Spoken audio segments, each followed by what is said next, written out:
Hello to all UGC-NET aspirants. In this video, we are going to discuss latest जो new previous year questions हैं with respect to Unit 1 Teaching Aptitude that were asked in the latest examination.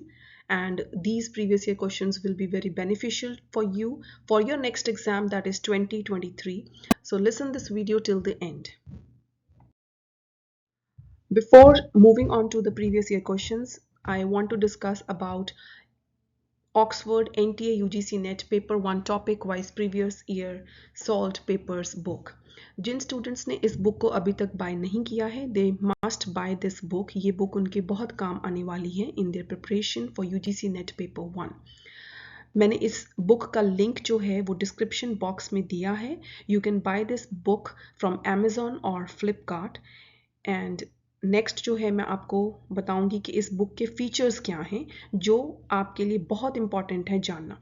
इस book में जितना भी paper 1 का syllabus है, that is there are 10 units. Teaching aptitude, research aptitude, reading comprehension, communication है, mathematical reasoning है, then logical reasoning, data interpretation. इन सभी यूनिट्स को चैप्टर वाइज डिवाइड किया हुआ है। जो प्रीवियस ईयर क्वेश्चंस हैं उनको फर्दर जो है टॉपिक वाइज भी डिवाइड किया गया है। फॉर एग्जांपल, अगर आप प्रिपेयर करना चाहते हैं teachers characteristics, factors affecting teaching या मेथड्स ऑफ टीचिंग, अगर आप सिर्फ इस टॉपिक को ही प्रिपेयर करना चाहते हैं तो आप इस टॉपिक के अंडर जितने प्रीवियस ईयर क्वेश्चंस पूछे गए हैं उन सभी प्रीवियस ईयर क्वेश्चंस को प्रैक्टिस कर सकते हैं इस बुक के थ्रू। तो ये आपके लिए एज अ UGC-NET एस्पायरेंट बहुत ही ईजी वे आउट है अपनी प्रिपरेशन को और स्ट्रॉन्ग बनाने के लिए, राइट। देन आप उन क्वेश्चंस को प्रैक्टिस तो करेंगे ही, उसके बाद हर क्वेश्चन की बहुत ही रेलेवेंट एक्सप्लेनेशन दी गई है बुक में सेपरेटली। उसको सेपरेटली मेंशन किया है। एक्सप्लेनेशंस को आप अच्छे से प्रिपेयर कर सकते हैं ताकि आप अपना आने वाला UGC-NET एग्जाम इजीली जो है क्रैक कर सकते हैं बाय यूजिंग दिस बुक। बहुत सारे और फीचर्स हैं इस बुक में, लाइक आपको यहाँ पर ऑक्सफोर्ड एरियल ऐप के ऊपर फ्री जो हैं चैप्टर वाइज टेस्ट मिल जाएंगे। हर चैप्टर का, हर यूनिट का एक अपना इंडिविजुअलाइज्ड टेस्ट है। आप उस टेस्ट को अटेम्प्ट करके अपनी परफॉर्मेंस इवेलुएट कर सकते हैं and at the end mock test are also included on the Oxford aerial app. ये सारे टेस्ट जो हैं आपके लिए फ्री में हैं। ये मैंने यहाँ पर कुछ फीचर्स मेंशन किए हैं बुक के जिनके थ्रू आप जा सकते हैं। You can read out these features from here.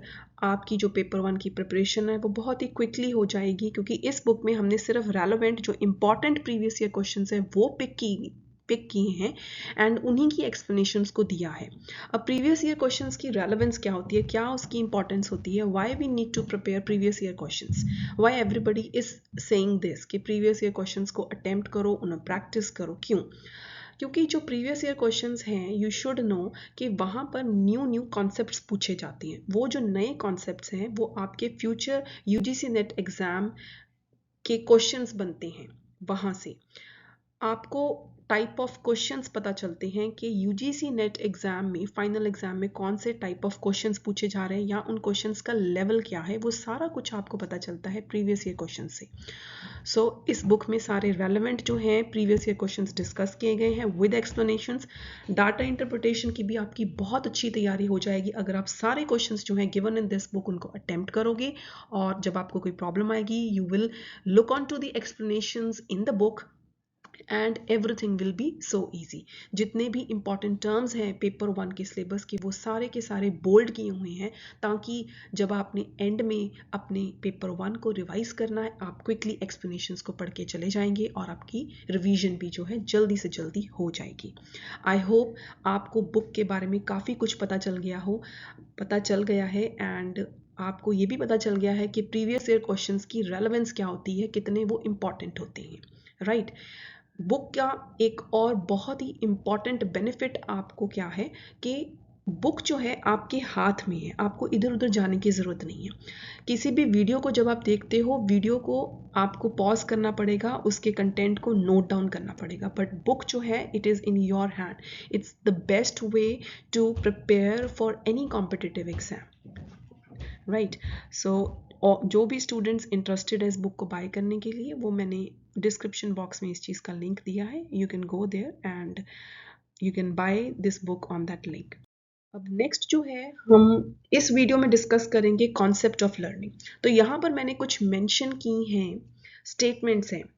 Let's read these statements. Learning is not limited to what takes place in a classroom. Learning जो है सिर्फ क्लासरूम तक ही नहीं लिमिटेड है और what is being taught by the teacher. Learning जो है it takes place anywhere, anytime and from anyone.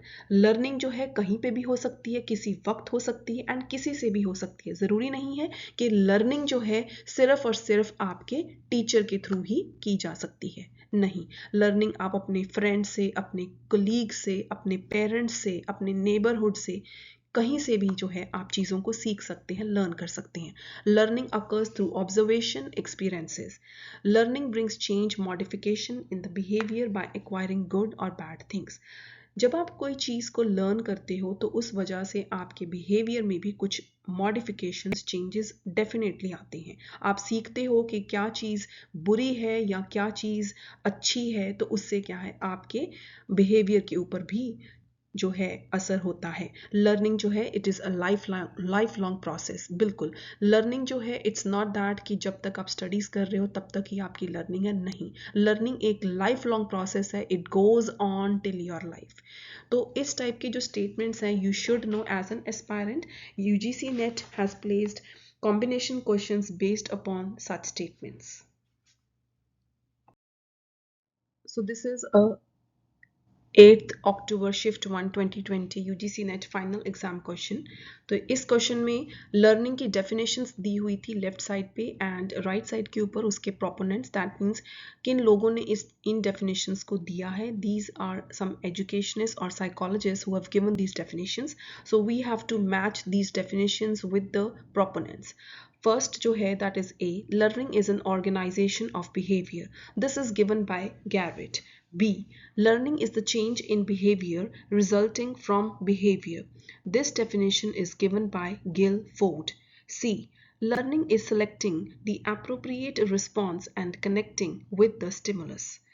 This definition is given by Edward Thorndike. Edward Thorndike has also given a theory on stimulus response. So based upon that, Jin students को ये पता है कि Edward Thorndike has given a stimulus response theory, they can easily match C point, that is learning is selecting the appropriate response and connecting with the stimulus with the name of the person, that is Thorndike. D definition is learning is a process of progressive behavior adaptation. This definition has to be matched with B.F. Skinner. अब जिन students को ये पता है कि B.F. Skinner has given the operant conditioning theory, under that it talks about progressive behavior adaptation, तो वो easily match up कर सकते हैं इस definition को B.F. Skinner के साथ. So remember these definitions given by the name of proponents. Why I am saying this? Previous year question जो है यहाँ पर ये एक मैच द फॉलोइंग क्वेश्चन है, but next UGC NET exam में यहाँ से आपको एक सिंपल मल्टीपल चॉइस क्वेश्चन भी बन सकता है। कैसे? Try to understand that. In your next UGC NET exam what they will do is they will write one of the definitions in the question. For example, learning is a process of progressive behavior adaptation. It is given by whom? They will give you the name of 4 proponents in the options, and that will be a new question in your next UGC NET exam. I hope this is clear to you. Now, next previous year question I've taken is from 14th October Shift 1 2022 final exam. So let's prepare this learning model given by Zimmerman. In this question, it is asked cyclical phases, sub-processes of self-regulated learning model by Zimmerman operate as.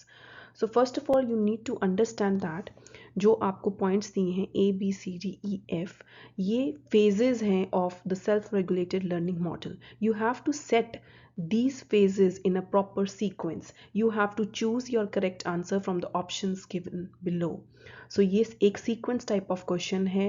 As a UGC NET aspirant जो पहली बार exam दे रहे हैं या जिन्होंने पहले दिया भी हुआ है, you need to understand that this is a type of question which is being asked in almost every unit of both paper 1 and paper 2.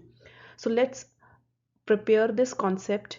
Maybe in the next UGC NET exam it comes as another type of question which I will discuss later on in this video. So what is this self-regulated learning model? It is given by Barry Zimmerman. आप इस figure में देख सकते हैं कि there are three phases. I have marked in red. So first जो है I have written over here forethought phase. Forethought phase and second phase जो है red में underline किया है that is performance phase and third जो phase है that is named as self reflection phase. So you should know under this model there are three phases. First is forethought phase, second is performance phase and third is self reflection phase. अब forethought phase का मतलब क्या है? Forethought means planning. You have to carefully consider. आपको सोचना पड़ेगा. तो forethought phase के अंदर there are two main points. First is task analysis and second is self motivation beliefs. Focus upon this thing. मैंने अभी क्या कहा है कि फोर्थ थॉट फेज के अंडर दो मेन पॉइंट्स हैं. फर्स्ट है टास्क एनालिसिस एंड सेकंड है self motivation beliefs. Task analysis में what you have to do, यहाँ पर उसके सब पॉइंट्स दिए हुए हैं. टास्क एनालिसिस के under goal setting, you have to set your goals which you want to achieve, strategic planning, how you are going to achieve those goals, so you have to strategically plan about that. This comes under task analysis. Next जो main point है that is self motivation beliefs. खुद के बारे में आपका क्या मानना है, क्या बिलीफ है आपको अपने ऊपर. Self efficacy, outcome expectations, intrinsic interest. Intrinsic means internal interest, value, goal orientation. तो ये सारे पॉइंट्स जो हैं they come under self motivation beliefs. So after going through the fourth thought phase that is planning, plan करना, carefully consider करना, you move on to the performance phase. पहले plan करोगे उसके बाद ही आप परफॉर्मेंस फेज तक पहुंचोगे. परफॉर्मेंस फेज के अंडर दो मेन पॉइंट्स हैं. फर्स्ट है सेल्फ कंट्रोल एंड सेकंड है self observation. Under the point self control there are further sub points: self instruction, imagery, attention focusing, task strategies. Right, so self control के अंदर ये सारे points आते हैं and self observation के अंदर it is very easy, self recording, self monitoring, ये सारे points आते हैं. तो नेक्स्ट जो फेज है that is self reflection phase. अब सेल्फ रिफ्लेक्शन फेज में बेसिकली आप ये जानना चाहते हैं कि जो आपने प्लान किया था एंड जो आपने फिर बाद में परफॉर्म किया है उसका इवैल्यूएशन क्या है. Self reflection phase. तो इसके अंदर जो मेन पॉइंट्स हैं वो हैं दो. Two points are there, self judgment and next is self reaction. Self judgment के अंदर हैं सब points. Self evaluation, खुद evaluate करना, what you have learned, causal attribution, right? And self reaction के नीचे दो points है, self satisfaction, adaptive और defensive, right? So आपको ये तीनों phases प्रिपेयर करने हैं. उनके अंडर कौन कौन से मेन पॉइंट्स आते हैं एंड फर्दर सब पॉइंट्स आते हैं, ये सारा कुछ आपके माइंड को पता होना चाहिए. Why I am saying this, let's find out. Now, if you have prepared the content related to the learning model given by Zimmerman, you can attempt this question.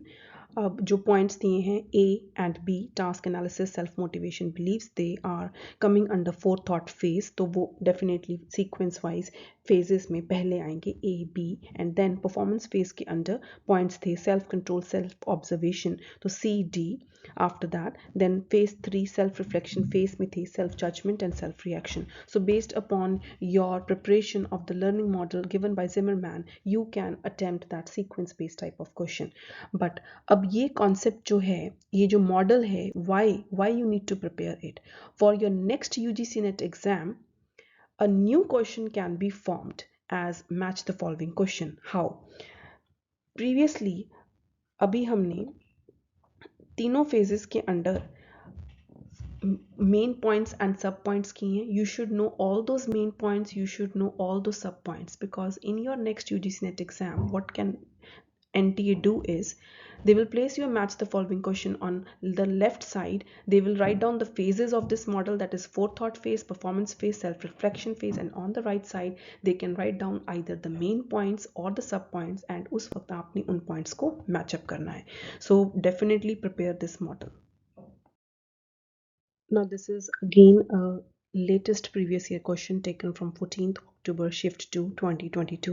So इस case में types of learning जो है that is given on the left side, you have to match it with the meaning. So when you see such type of questions, don't get panic. You never know, you can find out the keywords in that question itself and match it correctly on that final day, right? So let's learn how to do attempt such type of questions with ease. ठीक है?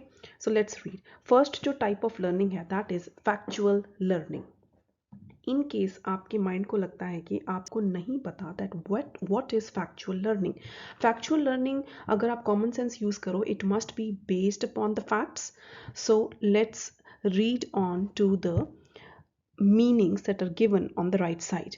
It's written, first point, this learning is used to organize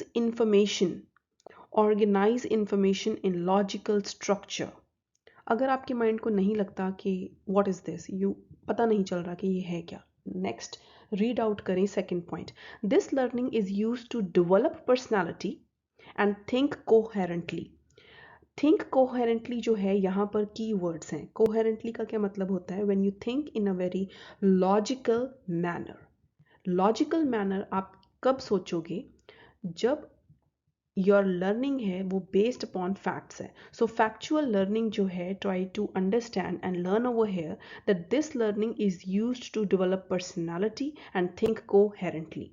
Second type of learning is association learning. Association, I hope everybody knows it. Association learning जो है वो fourth point के साथ match up होगी. This learning is used to connect. Connect is the key word, जिससे आपके mind को ये पता चलता है कि एसोसिएशन लर्निंग जो है उसका मीनिंग क्या है. Fourth point, that is this learning is used to connect with information more deeply and accurately. And अगर आप नीचे ऑप्शंस में देखो, बी के साथ फोर्थ जो है वो मैचअप हो रहा है सिर्फ ऑप्शन नंबर 1 में, neither in none of the other options. तो क्विकली जो है आप वहां पर अपना आंसर नंबर 1 जो है मार्क करके आ सकते हैं and you will B 100% correct. I repeat, association learning लिखा था एंड फोर्थ पॉइंट जो है वहां पर कनेक्ट वर्ड लिखा था. तो ऐसे आपने की वर्ड को फाइंड आउट करते हुए अपना आंसर जो एक्सट्रैक्ट करना है. नेक्स्ट थर्ड जो है that is conceptual learning. Conceptual learning जो है, कॉन्सेप्ट्स के रिगार्डिंग जो लर्निंग है उसके रिगार्डिंग मीनिंग है. First, this learning is used to organise information in logical structure. Right, अब अगर हमने किसी कॉन्सेप्ट को समझना है, फॉर एग्जाम्पल अभी हम learning model by Zimmerman prepare करके आए हैं. That was a concept, that model was a concept for us. So this learning is used to organize information. तो अगर हम उस information को organize करेंगे in a logical structure, जो हमने वहाँ पे phases सीखे हैं, तो वो क्या है? वो conceptual learning है. Right? And next point है procedural learning. Procedural learning, this is again very easy, keywords हैं. राइट साइड पे third point, this learning is used to organise sequence of activities to achieve a goal. Procedural, किसी भी procedure में sequence of activities होती हैं. तो इस type से आप अपने यूजीसी नेट फाइनल एग्जाम में क्वेश्चंस को मैचअप डेफिनेटली कर सकते हैं, even if you are not prepare to a particular topic, to a particular concept और any term. So learn all these types of learning, these terms here itself. Again I inform you that इस बारी ये जो है question as match the following आया है. Next UGC NET exam में यही क्वेश्चन जो है ये as a simple multiple choice question definitely आ सकता है. इन दैट केस मीनिंग जो है वो क्वेश्चन में आएगा एंड ये जो 4 ऑप्शंस है वो आपके MCQs के ऑप्शंस बनेंगे and you will be able to attempt it very nicely. I hope these questions are clear to you. So all the very best for your preparation to crack UGC-NET exam. In case of any queries related to UGC-NET exam or related to Oxford NTA UGC-NET paper 1 topic wise previous year solved papers book, you can WhatsApp me at this number. And जो students interested हैं Oxford की paper 1 book buy करने में, I again repeat, description में मैंने Amazon and Flipkart का link दिया हुआ है. You can buy this book directly from Amazon और Flipkart and make your preparation quick and easy using this book. So all the best. Thank you for watching this video.